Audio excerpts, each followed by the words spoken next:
जादुई परियों का कुआं। बहुत समय पहले की बात है। घने जंगलों के बीच एक छोटा सा गांव था, चांदपुर।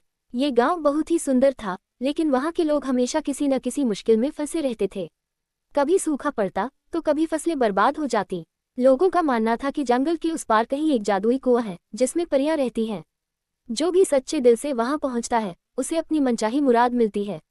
पर उस कुएं तक पहुंचना आसान नहीं था। रास्ता लंबा, डरावना और रहस्यमय था। आज तक किसी ने भी कोशिश नहीं की थी। लेकिन गांव की एक छोटी सी लड़की थी, अन्वी। वह बहुत साहसी और जिज्ञासु थी। उसे गांव के बड़े बुजुर्गों से जादुई कुएं की कहानियां सुनना बेहद पसंद था। एक दिन गांव में भयंकर सूखा पड़ा। न तो पानी बचा था, न अनाज।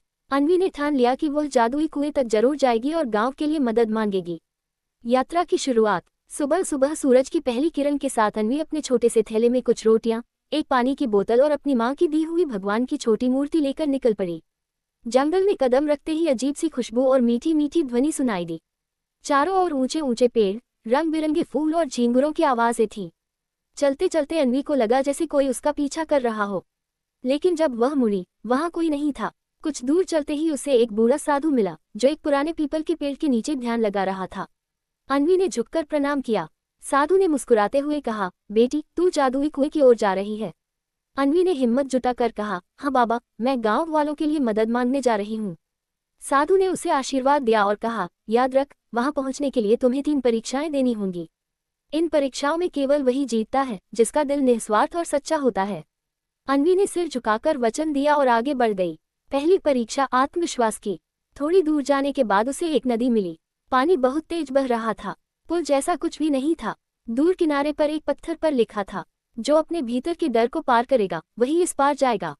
अन्वी घबराई, लेकिन उसने अपनी आंखें बंद कर लीं और भगवान की मूर्ति को छाती से लगाकर धीरे धीरे नदी में कदम रखा। पानी ने उसे कई बार बहाने की कोशिश की, लेकिन अन्वी ने हार नहीं मानी। उसके कदम डगमगाए, पर वह रुकी नहीं। अंततः वह नदी पार कर गई। तभी अचानक पानी शांत हो गया और एक सुनहरी मछली ने उसके सामने आकर सिर झुकाया।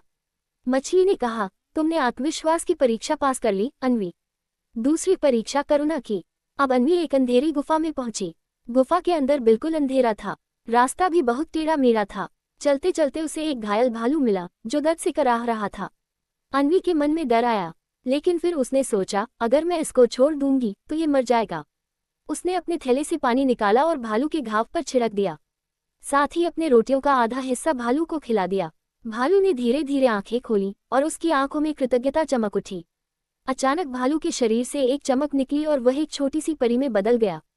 परी मुस्कुराए और बोली, तुमने करुणा की परीक्षा पास कर ली। मैं तुम्हें एक वरदान देती हूँ, जब भी तुम मुसीबत में होगी मेरा नाम लेना, मैं आ जाऊंगी। अन्वी ने धन्यवाद कहा और आगे बढ़ी। तीसरी परीक्षा सच्चाई की। अब सामने एक बड़ा सा मैदान था। चारों तरफ सोने की चमचमाती घास फैली थी। बीच में एक ऊंचा सिंहासन था, जिस पर एक चमकदार मुकुट रखा था। एक गहरी आवाज आई, अगर तुम इस मुकुट को पहन लो तो तुम इस सारे क्षेत्र की रानी बन सकती हो, लेकिन अगर तुम चाहो तो अपनी यात्रा जारी भी रख सकती हो। अन्वी कुछ पल के लिए सोच में पड़ गई। ये तो बहुत आसान था, बस मुकुट पहन लो और सब कुछ पालो। लेकिन फिर उसे गांव के सूखे हुए खेत, प्यासी गाय और भूखे बच्चे याद आ गए। उसने मुकुट को नजरअंदाज किया और आगे बढ़ने का फैसला किया। तभी हवा में एक गूंजती हुई आवाज आई, सच्चाई की परीक्षा पूरी। जादुई कुएं का द्वार। अब अन्वी एक विशाल द्वार के सामने थी। द्वार पर स्वर्ण अक्षरों में लिखा था, केवल सच्चे दिल वालों के लिए। जैसे ही अन्वी ने हाथ बढ़ाया, द्वार अपने आप खुल गया। सामने एक नीला झीलनुमा कुआं था, जिसके चारों ओर सैकड़ों परियां नाच रही थीं। पूरा वातावरण मधुर संगीत और खुशबू से भर गया था। सबसे सुंदर परी, जिसकी पंख चांदी जैसे चमक रहे थे, अन्वी के पास आए और बोली, अन्वी, तुम्हारी बहादुरी, करुणा और सच्चाई ने तुम्हें यहाँ तक पहुँचाया है। बताओ, तुम्हारी इच्छा क्या है? अन्वी ने विनम्रता से कहा, मुझे अपने गांव के लिए पानी और सुख शांति चाहिए। मैं अपने लिए कुछ नहीं मांगती। सभी परियां मुस्कुरा उठीं। मुख्य परी ने अपने जादुई छड़ी से कुएं में हल्का सा स्पर्श किया। तभी एक चमचमाती धारा आसमान की ओर उठी और बादलों को बुलाने लगी। गांव की ओर घने बादल उमड़ने लगे और कुछ ही देर में मूसलाधार बारिश शुरू हो गई। सूखी धरती हरी हो गई, तालाब भर गए और पेड़ पौधे फिर से खिल उठे। वापसी। परियां बोली, तुम हमेशा हमारे मित्र रहोगी। जब भी तुम्हें हमारी जरूरत होगी, इस ताबीज को थामना। उन्होंने अन्वी को एक चमचमाता ताबीज दिया और उसे वापस गांव भेज दिया। जब अन्वी गांव पहुंची तो लोग खुशी से नाचने लगे। अन्वी सबकी नायिका बन गई। उसके साहस और सच्चाई ने पूरे गांव की किस्मत बदल दी थी। सालों बाद भी जब बच्चे परियों और जादुई कुएं की कहानियां सुनते थे तो अन्वी का नाम बड़े गर्व से लिया जाता था।